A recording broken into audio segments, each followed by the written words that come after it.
এজন্য নবী বিদায় বেলা বলেন,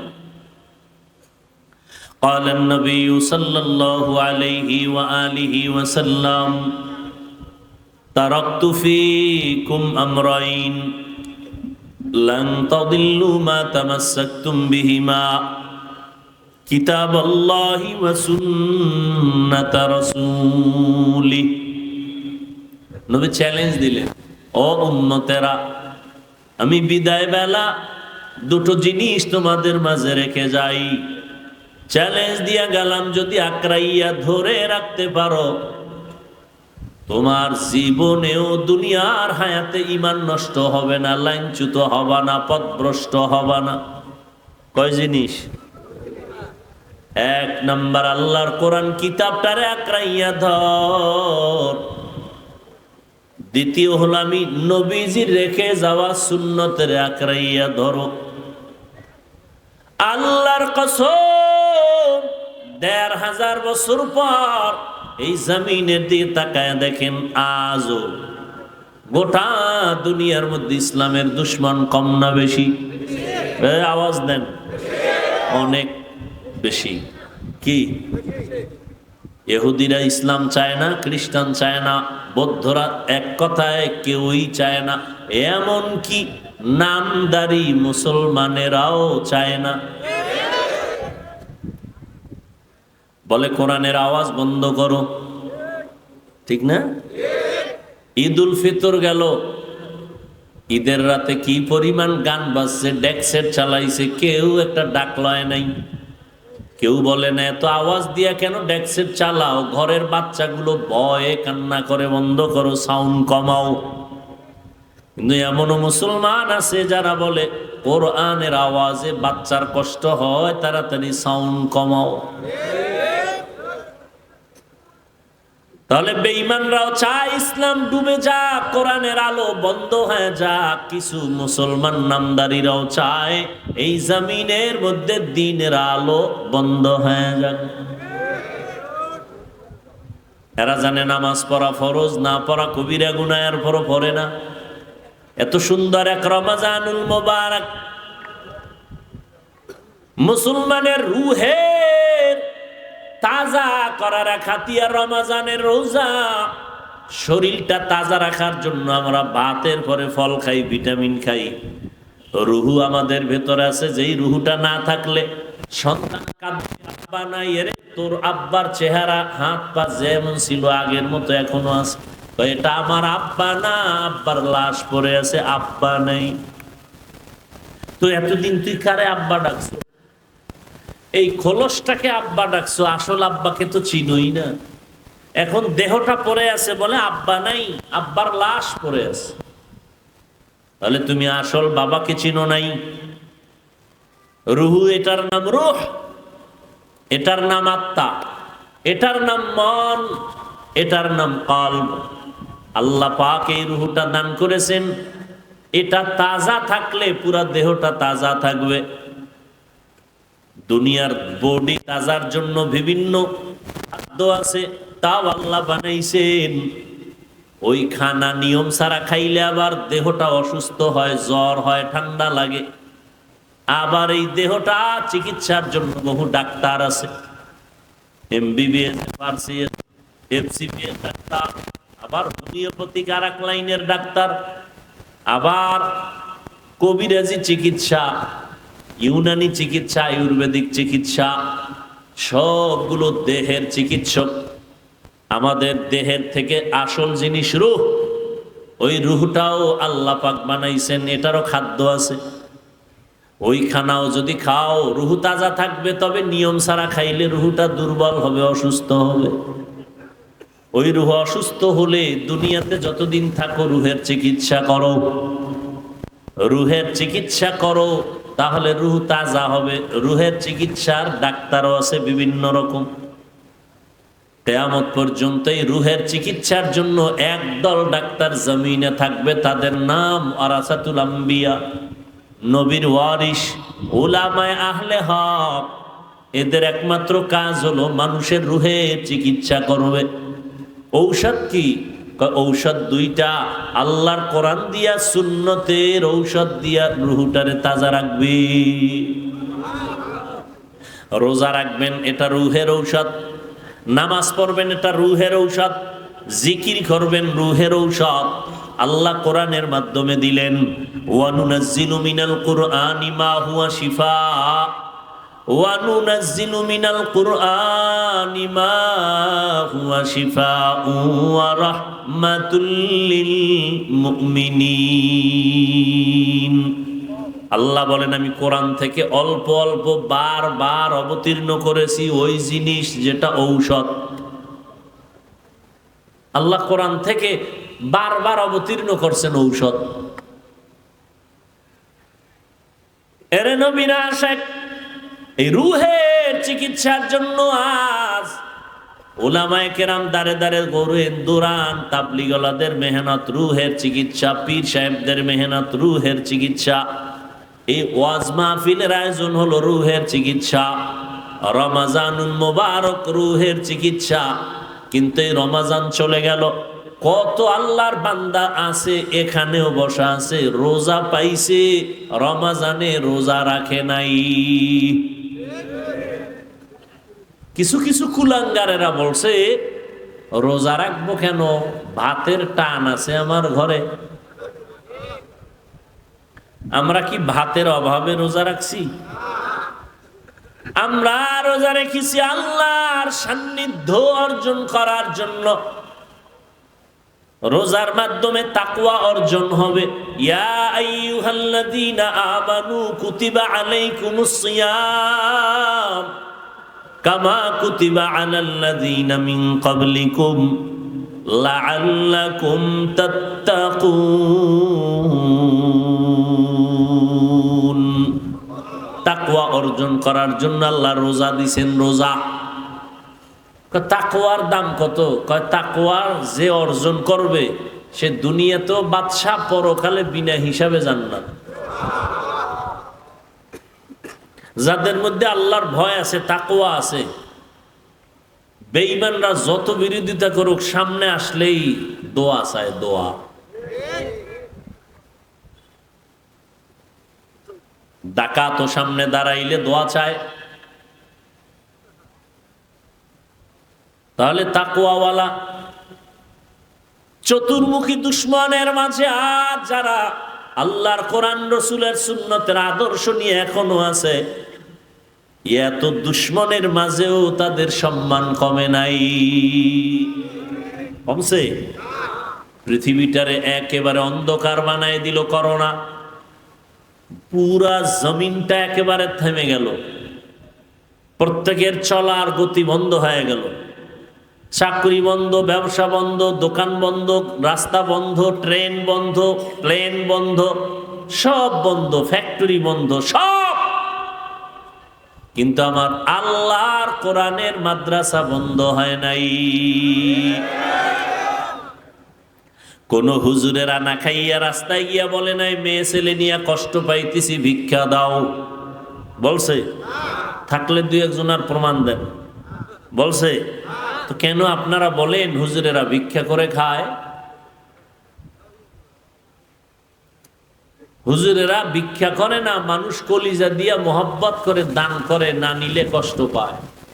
মানে হারা বছরে একদিন খুইজাও দাওয়াত পান না, আর ইমামের দাওয়াত দিছে, খাইলো না কেন, এই মনে কষ্ট, এই জন্য ইমামের কাছে যায় না। এ সম্মান টাকা দিয়ে কেনা যায়? এরপর হুজুরেরা অন্যের বাড়ি খায়, পরেরটা খাইয়া, পরেরটা খায় না কোন চোরায়?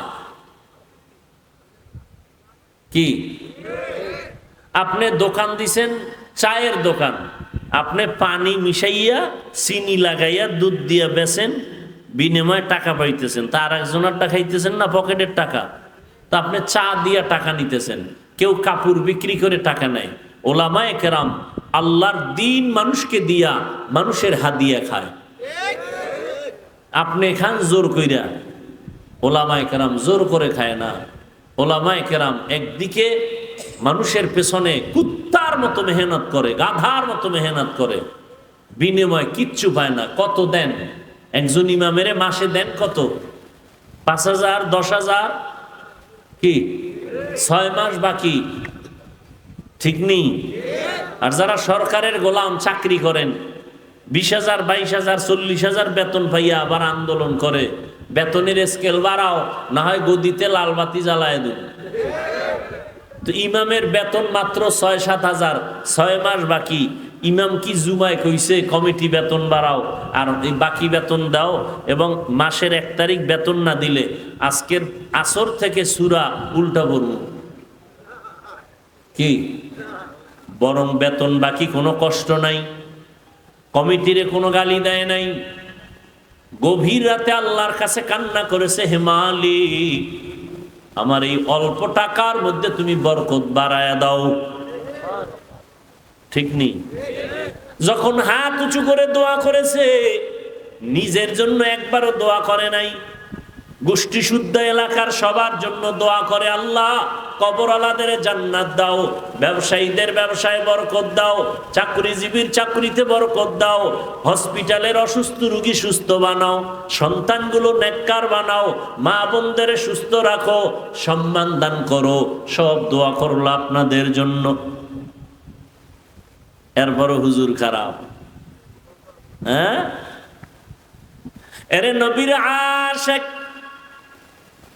কলিজা দিয়ে দোয়া করলেন, আল্লাহর মোহাব্বত অন্তরে নিয়ে দোয়া করলেন, গালি দিলেন না, বরং উল্টা গালি আপনারা দেন। ইমাম কোনো জবাব দেয় না। এরে নবীর আশিক এত কষ্ট করে জীবন চালায়, কোনোদিন ভিক্ষাও করলো না, মহামারী করোনায়, বাবায় করোনায় আক্রান্ত মরিয়ে গেছে। এই যুবক, নিজেরে খুব মাস্তান মনে করো না, আর আমগো হুজুরকে বোকা মনে করো না। ভালো করে শোন, কিছু কথা মানবি কিনা সেটা তোর ব্যাপার, কিন্তু শুই না রাখ। মহামারী করোনায় বাবায় আক্রান্ত হইয়া মরিয়া গেছে, শিক্ষিত সন্তান লোক দিয়া নিজের হাতে ধরে নেয় লাশ, করোনা লোকের টাকা দিয়া, এরপরে বলছে এটারে রশি লাগায় টাইনা রাস্তায় নিয়ে ফালায় রাখ। রাস্তায় ফালাইয়া দরজা লক করে দিছে, জানালা বন্ধ। বাবার লাশটা রাস্তায় ফালাইয়া দিছে, কুত্তায় খাইছে লাশটা, না জানাজা হইছে, একবারও সন্তানের খবর নেয় নাই, করোনা। আর এই শত শত লাশ আমার দেশের টুপিওয়ালারা কাঁধে নিয়া গোসল করাইয়া, কাফন পরাইয়া, দাফন করাইয়া কবর করলো। একজন টুপিওয়ালা হুজুরেও করোনায় মরে না। সম্মান তোমার আব্বা দেয়? কথা কয় না, কে দেয়? আল্লাহ দেয় বিদায় দুশ্মনেরাও দুশ্মনী কইরা অসম্মানী করতে পারে না। এজন্য অল্প টাকার ভেতরেও বরকত। আপনারা 1 লাখ টাকা মাসে কামাই কইরাও 2টা ছেলে মেয়ে নিয়ে খাইতে পারেন না, মাথা গরম, চান্দি গরম, বউয়ের সাথে মিল নাই, সন্তান নিয়ে ভিডাভিডি। আর হুজুরদের ঘরে সন্তান অনেক বেশি, কারণ আপনি তো সন্তান আসার রাস্তা বন্ধ করতে গিয়া ট্যাবলেট খাইছেন। আমরা হুজুরেরা খাই না, বরং খাওয়ার বিরুদ্ধে বয়ান করি, কারণ মদিনার নবী বলেন সন্তান বাড়াও। তাহলে হুজুরগো ঘরে সন্তান কম না বেশি? বেশি। আপনারা ট্যাবলেট খাইয়ে কমাইতে পারছেন কি? আগের তুলনায় বাংলাদেশের সংখ্যা মানুষের কম না বেশি? তো ট্যাবলেটের অ্যাকশন কই? কি খাইলেন জীবনভর? কমাইতে তো পারলেন না। 2 সন্তানের মা বাবা গরিব নাই, 5 সন্তানের মা বাবা ধনী নাই। সন্তান বাড়লেই যে রিজিকে টান পড়বে, এই চালাকি কথা আপনাকে কে শিখাইল? 1%, 2%, 3%। আপনাদের কাঠা আছে না? কাঠা জমিনের কয় শতাংশে কাঠা? ঢাকাতে 1.5% 1 কাঠা। আচ্ছা মুরব্বীরা বলেন তো, 1% বা 1 কাঠায় যেই পরিমাণ দান হইতো 50 বছর আগে, 30 বছর আগে, এখন কি কম হয় না বেশি হয়? সরকার বাড়াই দিছে না? কে বাড়াইছে? আগে পেয়ারা 10টা খাইলেও জিব্বায় টের পায় না কি খেয়েছে, আর এখন এক পেয়ারা একজন খাওয়া যায় না, কেজি পেয়ারা। এই পেয়ারা বড় বানাইছে কোন বাবায়? সত্য কথা স্বীকার করেন, জবান খুলে বলেন কে বাড়াইছেন? তা আল্লাহ জানে, মানুষ যেহেতু বাড়ছে, খানার চাহিদাও বাড়ছে, এই জন্য খানার সব ব্যবস্থা কে করছেন? কই আপনাদের চালাকি কই? আপনাদের ঘরে সন্তান কম, হুজুরদের বেশি, ঠিক না? আপনার কামাই রুজির বেনিফিট বেশি, হুজুরের কম। কই হুজুর না খায় মরেন, হুজুরের টাকায় বরকত। তা কেমন জানেননি? একজনে 3 প্লেট খাইয়াও খায়, আরো দে, কি আছে না নাই? আর হুজুরে বাচ্চা বউ মিলাইয়া 1 প্লেট ভাগ কইরা খাইয়াও থাইকা যায়, পেটে আর জাগা নাই। এর নাম বরকত, এর নাম বরকত। তাহলে একজনের 3 প্লেট লাগলে আপনার ঘরে 10 প্লেটও হয় না। তাহলে আপনি 1 লাখ কামাই করেও হুতাশা, পেরেশান। আর ইমামের ঘরে 10 সন্তান, 1 প্লেট লাগে না, বিসমিল্লাহ কইয়া টুপিটা ভইরা আর 2টা ধুইয়া সুন্নতি দস্তারখানে যখন লোকমাটা দিছে, দিয়া 1 লোকমা খাইয়া খায় লাকাল হামদু ওয়া লাকাশ শুকর, ও আল্লাহ তোমার গুণগান গাইতেছি, তোমার কৃতজ্ঞতা স্বীকার করতেছি। আল্লাহ কয় অল্প খাওয়ায় বরকত।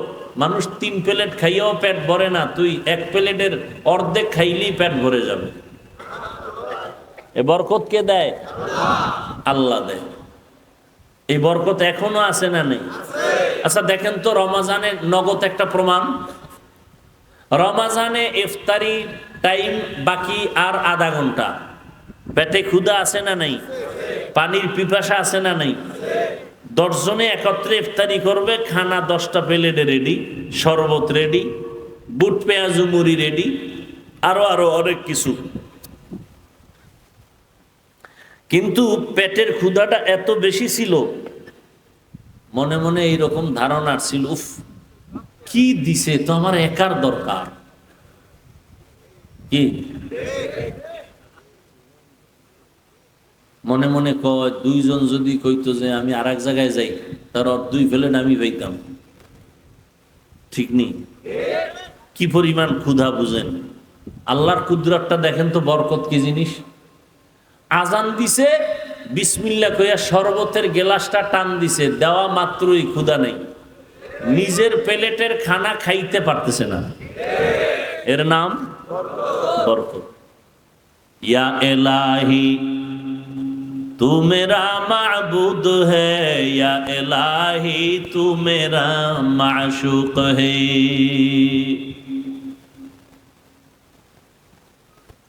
এরে নবীর আশিক, নবী বলেন 2 জিনিস আঁকড়াইয়া ধরো, জমিনেও তোমার সম্মান নষ্ট হবে না। সবাই বিরোধিতা করে, সবাই বিরোধিতা করে, সবাই চায় আলেম ওলামার জবান বন্ধ হয়ে যাক। কত আলেমরে ফাঁসি দিল, কত মাদ্রাসায় আগুন লাগাইলো, হাজার হাজার আলেমরে মেরে ফেললো ব্রিটিশরা ভারতে, মাদ্রাসায় তালা লাগায় দিল। স্পেনের শহরে মুসলমানদের জাহাজের মধ্যে উঠাইয়া আগুন দিয়ে জ্বালায় দিল। হাজারো লাখো কোরআন শরীফের তাফসির পুইরা ফালাইলো, নদীর মধ্যে ফালায় দিল। এই রকম ধাপে ধাপে আঘাত অত্যাচার কম করে নাই। কিন্তু এর পরেও তাকায় দেখো, ওদের আঘাতের পরে বর্তমান দুনিয়ায় মুসলমানের সংখ্যা যারা জানেন জবাব দেন কম না বেশি? মাদ্রাসা কম না বেশি? মসজিদ কম না বেশি? তাবলিগের খেদমত বাড়তেছে না কমতেছে? পীর মুরিদির লাইনে সব দিনই খেদমত বাড়তেছে না কমতেছে? বাড়তেছে। কারণটা কি জানেননি? জোয়ারের পানিতে বাদ দিলে পানির শক্তি বেড়ে যায়, ইমানদারের ইমানে আঘাত করলে মুমিনের ইমানের শক্তি বেড়ে যায়। ইসরায়েলের মধ্যে তাকায় দেখো, ওদের অত্যাচারে ফিলিস্তিনের মুসলমানের বড় খারাপ হালাত। আমরা ইফতারি সাহারি খেয়ে কত আরামে দিন কাটাইছি, ফিলিস্তিনের মুসলমান সাহারি পায় না, ইফতারি পায় নাই। মায়ের সামনে সন্তানের জবাই করেছে, সন্তানের সামনে মাকে জবাই করেছে, খানা নাই। এত কষ্টের মাঝেও মুসলমানের বিজয় আসতেছে। ও মুসলমান, আল্লাহ পাক রব্বুল আলামিন এইভাবে দিন জিন্দা রাখবেন। নবী বলেন, দুই জিনিস আঁকড়াইয়া ধর। আজও খোদার কসম করে বলি, যার কাছে কোরআন আর নবীর তরিকা যতটুকু আছে তার কাছে ততটুকুই সম্মান আছে। যার কাছে কোরআন নবীর সুন্নাত যতটুকু নাই তার কাছে ততটুকু সম্মানও নেই। এমপি সাহেব দেখা হলে কয়, হুজুর কেমন আছেন, দোয়া কইরেন। মন্ত্রী সাহেব দেখলে কয়, হুজুর দোয়া করবেন। এটা টাকা দিয়া কিনে পাওয়া যায় না, পাওয়া যায়। দাঁড়াইয়া পানি পান করলে কিডনি সমস্যা হয়। হুজুরেরা কইছি নবীর কথা মানেন নাই। আপনাকে বন্ধুরা, গুরু যারা প্যান্ট শার্ট টাইওয়ালা আপনাদের গুরু, এরা বলছে এইবার কই যাইবেন। আমরা তো এই তথ্য নিয়ে বলতেছি, মনে করে না গাঞ্জা খাইয়া বইছি। চেহারা দেখলে মনে হয় গাঞ্জা খাই। একজনে তেঁতুল খায়, কয় কেমন লাগে, কয় ঠোঁটের মিসকলে বুঝো না। তো কেন বলেন হুজুর গো মাথা খারাপ, গাঞ্জা খান আপনি, ইয়াবা খান আপনি, মদ পান করেন আপনি, আর মাথা খারাপ আনগো না, ফাইজলামি করেন।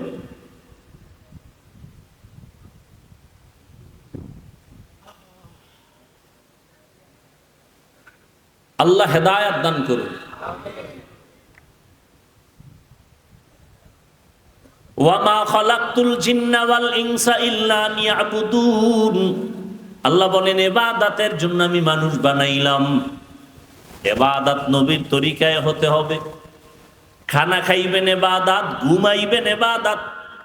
মদিনার নবী বলেন, এশার নামাজ পড়ে যদি কেউ ঘুমাও, ঘুম থেকে উঠা যদি আবার ফজরের নামাজ আদায় করো, ঘুমাইয়া যত সময় তুমি কাটাইবা এই সময়টাও নেকের পাল্লায় ওজন দেওয়া হবে। তাহলে ঘুমটাও দেখছেন নি কত দামি। আর আপনি তো এখন ঘুমাইতে যাইয়ে সারা রাত মোবাইলের মোরাকাবা, ঠিক নি?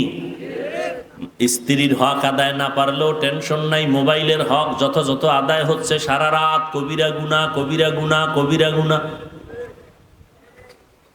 আমরা মোনাজাত ধরি বইয়া, মোবাইলওয়ালারা রাতের বেলা মোনাজাত ধরে হুইয়া, ঠিক নি? হাসেন, বেতের বাড়ি যখন শুরু হইব টের পাইবেন সেদিন। আল্লাহর কোরআনকে মিথ্যা মনে করছেন? ও যুবক, সারাটা রাত মোবাইল চালাইয়া শুধু গুনাহ করছো এতটুকুই না, বরং তুমি মোবাইল সারা রাত চালাবার কারণে তোমার চেহারার নূর নাই। এই বেটা, তোর বয়স মাত্র 26, তোর চেহারা থাকবে গোলাপের মতো। তোর চেহারা কার্টুন হয়ে গেছে কেন? তোর চেহারার মধ্যে আকর্ষণ নাই কেন? এই বেহায়া, নির্লজ্জ, তোর চেহারার দিকে তাকাইলে মায়া লাগে না কেন? 40 বছরের পরে তোর চেহারা ভাটা আসবে, তোর 26 বছরে চেহারা নষ্ট করছো কেন? আল্লাহর কসম করে বলে যাই, লিখে রাখ, তোর চেহারা পৃথিবীর কোন মেডিসিন দিয়ে আর সুন্দর করতে পারবি না। একটা মেডিসিন আছে, যদি গুনাহ ছাইরা দাও, নেক আমল করো, আল্লাহর কসম তোর চেহারা আবার নূর ফিরে আসবে, আকর্ষণ ফিরে আসবে, লাবণ্যতা, উজ্জ্বলতা ফিরে আসবে। শুধু চেহারা নষ্ট করছো, ফার্মেসি হসপিটালে গিয়া পরীক্ষা কর, তোর কিডনি, চোখের পাওয়ার, কানের পাওয়ার, যৌবন, জীবন, লেখাপড়া, মা বাবার সাথে সুন্দর আচরণ সব ধ্বংস করে ফেলেছো এই মোবাইল দিয়ে। কানের পাওয়ার নাই। আম্মা জান কয় ভাত খাবি না, কয় গোসল কইরা লাইছি। কানের পার্টস নষ্ট করে ফেলেছে। আল্লাহ এগুলো দিছে, একটা মেয়াদ দিয়ে দিছেন। এই পার্টস গুলো মেয়াদ শেষ হওয়ার আগে এটারে নষ্ট করে ফেলেছো গুনাহ কইরা।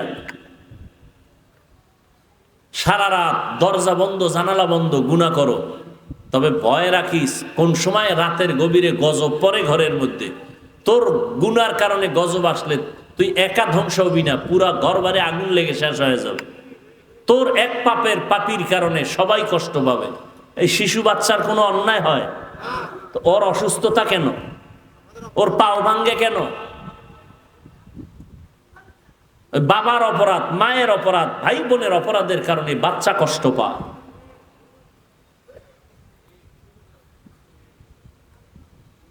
হেদায়াত আল্লাহ না দিলে উপায় নেই। ও যুবক আল্লাহর গোলাম, যেইখানে থাকো যা করো আল্লাহর হুকুম নবীর তরিকা মানিয়া চলো। 5 বেলার নামাজ পড়ো। ডাক্তার যদি হও দোয়া করে গেলাম, ইঞ্জিনিয়ার হও আল্লাহ কবুল করেন, একজন প্রফেসর হও কোনো বাধা নাই, ইসলামের জন্য এটা সুনাম। তবে ডাক্তার হও, ইঞ্জিনিয়ার হও, প্রফেসর হও, বেয়াদব হইও না। তোমার আচরণে যেন মা বাবা কোনোদিন কষ্ট না পায়, তোমার ব্যবহারে যেন কোনোদিন উলামায়ে কেরাম কষ্ট না পায়, তোমার আচরণে যেন কোনো মুরব্বীরা কখনো কষ্ট না পায়। দোয়া নিয়ে চলিও। ডাক্তার হও তবে আদর্শবান ডাক্তার হইও, ইঞ্জিনিয়ার হও তো আদর্শবান ইঞ্জিনিয়ার হইও।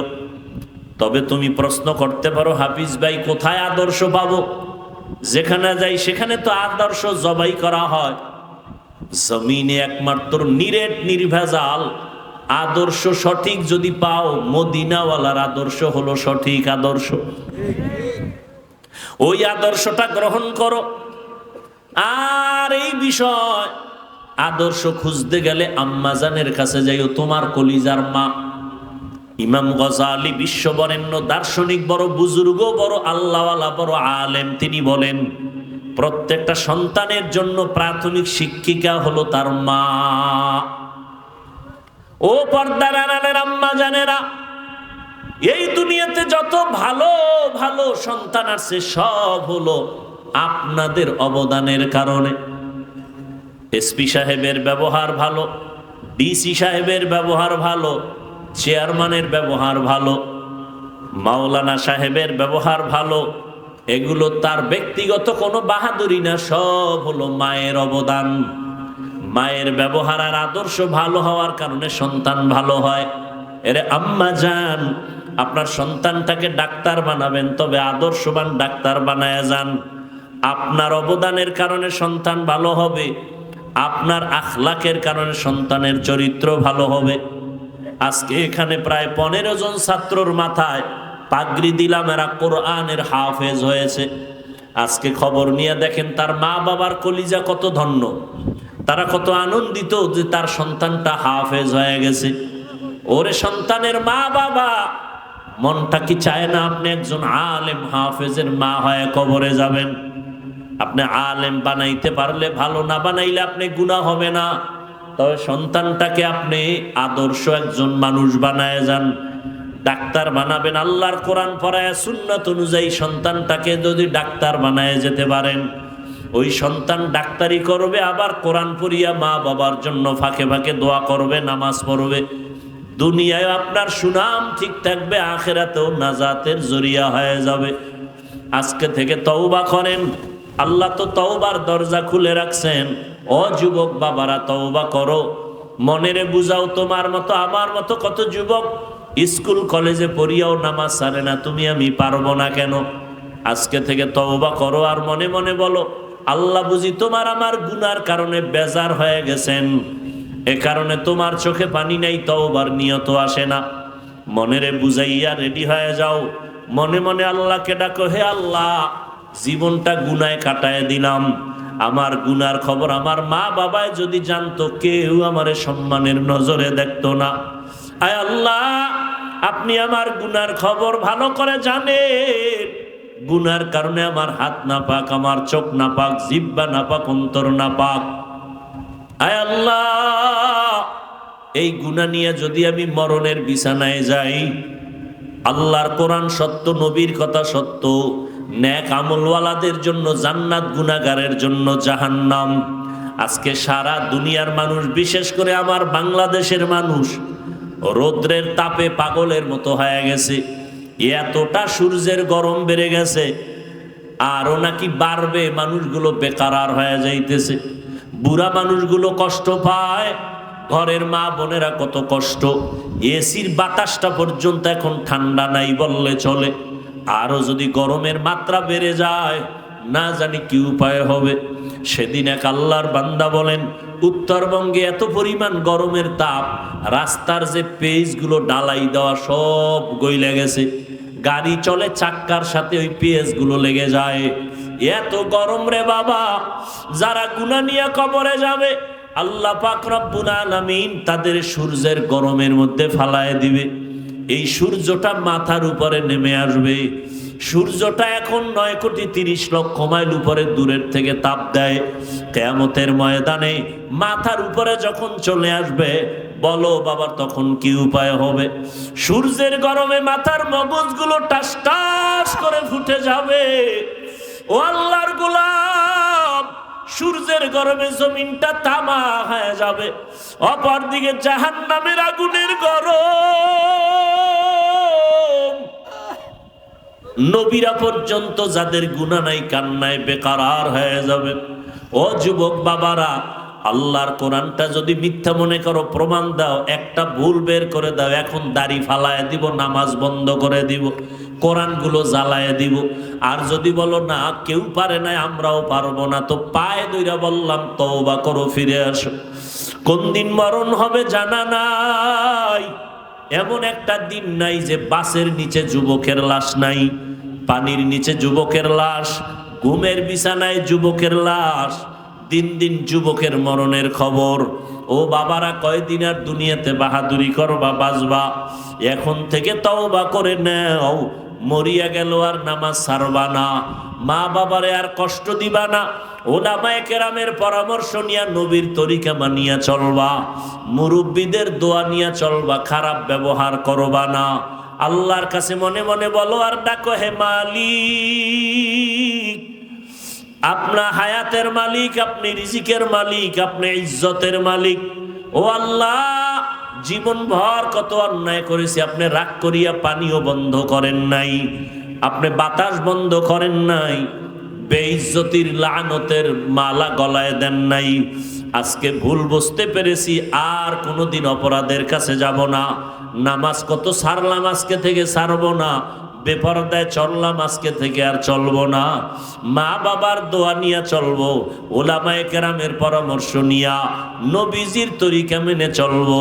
তওবা সবার কপালে নসিব হবে না। আল্লাহ যাদের কবুল করবেন তারা তওবা করবে। নবীজি বয়ান করছেন নির্ভেজাল বয়ান। আবু জাহাল কালেমা পড়ে নাই, আর ওমরের মতো বান্দা নবীকে জবাই করতে আসিয়াও কালেমা পড়ে ফেলেছে। এই জমিন আবু জাহালের মতো কিছু পাথরওয়ালা অন্তরের মালিক হাজারো বয়ান শুনে তওবা করবে না, বরং বাইরে গিয়া আরো সমালোচনা করে গুনাহ করবে। আর একদল ওমরের মেজাজওয়ালা মানুষ, এদের অন্তরের মধ্যে হঠাৎ যখন ভয় চলে আসবে, আরে আমি তো দুনিয়া চিরদিন থাকবো না, আজকে আমার মা বাবা ভাই বোন বাড়ি গাড়ি টাকা পয়সা যাই দেখি, মরণকালে সাদা কাফন ছাড়া কিছুই সঙ্গে যাবে না, ওই বাঁশবাগানে আমাকে রেখে সবাই চলে যাবে, ওই অন্ধকার কবরে গুনাহ নিয়ে গেলে দুই পার্শ্বের মাটির চাপ, ওই কবরে জাহান্নামের গরম, একটা বেতের বাড়ি সইতে পারি না, মশার কামড় সইতে পারি না, গুনাহ নিয়ে কবরে গেলে মাটির চাপ কেমনে সহ্য করব? এইভাবে চিন্তা করিয়া কত আল্লাহর বান্দা তওবা করে ফেলবে, চোখে পানি আসবে। যাদের অন্তর তৈরি হয়ে গেল, আর নামাজ ছাড়বেন না, বেপরদায় চলবেন না, মা বাবারে কষ্ট দিবেন না, তওবা করে নবীর তরিকায় ওলামায়ে কেরামের পরামর্শ নিয়ে চলবেন। যদি এরকম তওবার নিয়ত থাকে, অন্তরে কোনো মুনাফিকি না থাকে, যাদের নিয়ত অন্তরে খাঁটি, দুটো হাত আমার আল্লাহকে দেখায় দাও। আয় আল্লাহ, হাতগুলো কবুল করে নেন, তওবা কবুল করে নেন। আয় আল্লাহ, আমাদের তওবা কবুল করে নেন। তওবার উপরে মজবুত হইয়া চলার মতো তৌফিক দান করেন, শয়তানের ধোঁকা থেকে আমাদের হেফাজত করেন, আমিন। আলহামদুলিল্লাহি রাব্বিল আলামিন, ওয়াসসালাতু ওয়াসসালামু আলা সাইয়্যিদিল আমবিয়াই ওয়াল মুরসালিন ওয়া আলা আলিহি ওয়া আসহাবিহি আজমাইন। ইয়া আরহামার রাহিমিন, ইয়া আরহামার রাহিমিন, ইয়া আরহামার রাহিমিন। রব্বিরহামহুমা কামা রব্বায়ানি সগীরা। আল্লাহুম্মা ইন্নাকা আফুউন কারীম তুহিব্বুল আফওয়া ফা'ফু আন্না। ও দয়ার মালিক, প্রচন্ড গরমের ভেতরে আপনার কিছু গোলামদের নিয়ে হাত তুলেছি রে আল্লাহ। এই বেহেশতের বাগান, উলামায়ে কেরামদের মজলিস, কত সাদা দাড়িওয়ালা মুরব্বীরা, কত হাজি সাহেব, কত ব্যবসায়ী চাকরিজীবী, পর্দার আড়ালের মা বোনেরা, আমার কলিজার যুবক ছাত্র ভাইরা হাত তুলেছেন। মেহেরবানি করে আমাদের জীবনের সবার গুনাহগুলো মাফ করে দেন আল্লাহ। আয় আল্লাহ, মাহফিল কবুল করে নেন, মাদ্রাসা কবুল করে নেন, ওস্তাদ ছাত্রদের কবুল করে নেন। আয় আল্লাহ, মুহিব্বিন মুতাআল্লিকিন কমিটি যারা সহযোগিতা করে কবুল করে নেন। এলাকার ঘরে ঘরে শান্তি দান করেন, সুন্নতের আমল জারি করে দেন। আয় আল্লাহ, মোবাইলের গুনাহের থেকে হেফাজত করেন। আয় আল্লাহ, সবার কামাই রুজি ব্যবসায় হালাল ভাবে বরকত বাড়ায় দেন। মা বোনদের আবেদা বানায় দেন, সন্তানগুলো নেককার বানায় দেন। আয় আল্লাহ, সবার কামাই রুজিতে বরকত বাড়ায় দেন। আয় আল্লাহ, সারা দুনিয়াবাসীকে মাফ করে দেন। ফিলিস্তিনের মুসলমানদের উপরে রহমতের চাদর বিছায়া দেন। ইসরায়েলের জালেম থেকে হেফাজত করেন। সারা দুনিয়ার জালেমদের জুলুম থেকে মুসলমানদের হেফাজত করেন। আয় আল্লাহ, প্রবাসে যারা কাজ করে হেফাজত করেন, বরকত বাড়ায় দেন। বাংলাদেশ শান্তির দেশ বানায় দেন। প্রশাসনিকভাবে যারা কাজ করে দিনের খাদেম বানায় দেন। আয় আল্লাহ, সমস্ত মসজিদ মাদ্রাসাগুলো কবুল করে নেন। অন্যান্য শিক্ষা প্রতিষ্ঠান নবীর আদর্শে কবুল করে নেন।